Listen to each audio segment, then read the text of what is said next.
Assalomu alaykum, kanalimiz a'zolari. Mana Samarqand fason darvozamiz bitdi. Xudo xolasa kraskalarni sepib, laklargacha sepib, tayyor holatga keltirdik. Ertaga ustunovkalarni qilamiz. Bu darvozamizning materiallari 1.8 listdan bo'lgan, ustiga Xitoy list bosilgan, o'rtalari shumka qilingan. Profillari tashqi qismlari 6x1.7 qalinlikda, ichki qismi 1.5 qalinlikda bo'lgan. Stoykalari 8x8 1.7 stenkada bo'lgan. Tepalari gullar qo'yildi, tilla ranglari berildi. Xudo xolasa o'ta chiroyli holatda chiqdi, ko'rishning mumkin. Bu darvozamizning kvadrati 1.200.000 so'mdan bo'lib tushdi. Dogovor narxi. Razmerlari balandligi 390, eniga 4 metr.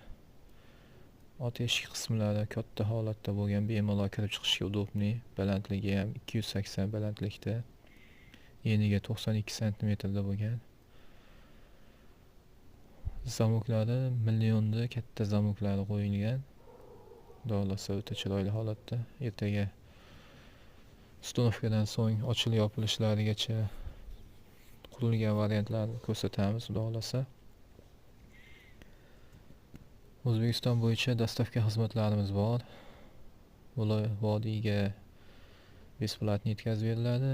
Toshkent vohaliga kelishgan holatda qo'shni respublikalarga ham chiqarib berilaveradi. Chegaragacha olib beriladi.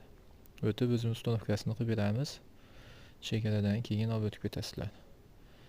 Tepa qismi mana pramok qismlari ko'rishning mumkin. Tepalar lazerda ishlov berilgan, gullar qo'yilgan. Chiroyli holatda chiqdi.